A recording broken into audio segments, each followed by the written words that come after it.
What's up mga ka-Big Bites? Justin Brownlee, pinayagan maging local sa All-Filipino Conference.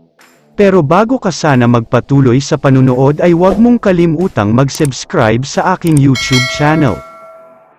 Official nang nagsimula ang PBA All-Filipino Conference, at ang mga naglaban ngayong araw ay ang mga teams na hindi masyadong hiniraman ng mga players para maglaro sa first window ng FIBA Asia Cup qualifiers. Alam naman nating lahat na karamihan sa mga players na naglaro sa Gilas Pilipinas sa nagdaang first window, ay halos mga Hinebra players, kaya naman binigyan sila ng time ng PBA para makapagpahinga ng medyo matagal.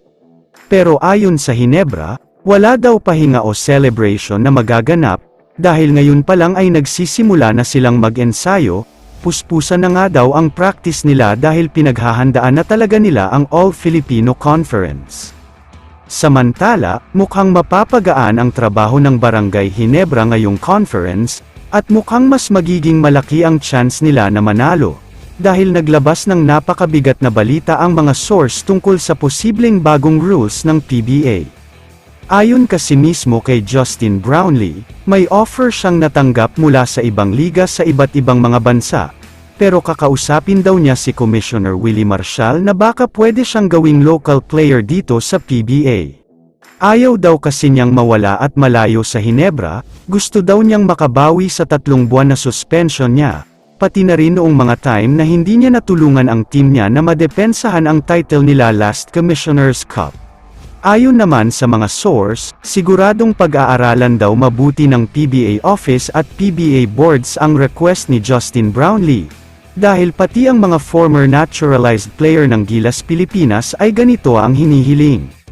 Pero kung ako naman ang tatanungin, sana ay hindi aprobahan ng PBA ang request ni Justin Brownlee at ng ibang naturalized player ng Gilas Pilipinas, dahil magiging unfair ito para sa ibang mga teams na walang naturalized player.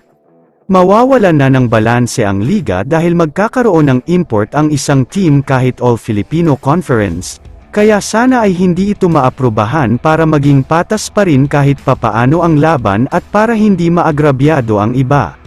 Alam kong gustong-gustong mangyari ito ng lahat ng mga Hinebra fans, lalo pat siguradong na-miss nila ng husto si Justin Brownlee, pero kung matutuloy nga ito ay magmumukhang madaya ang Hinebra kaya sana ay hindi matuloy ito.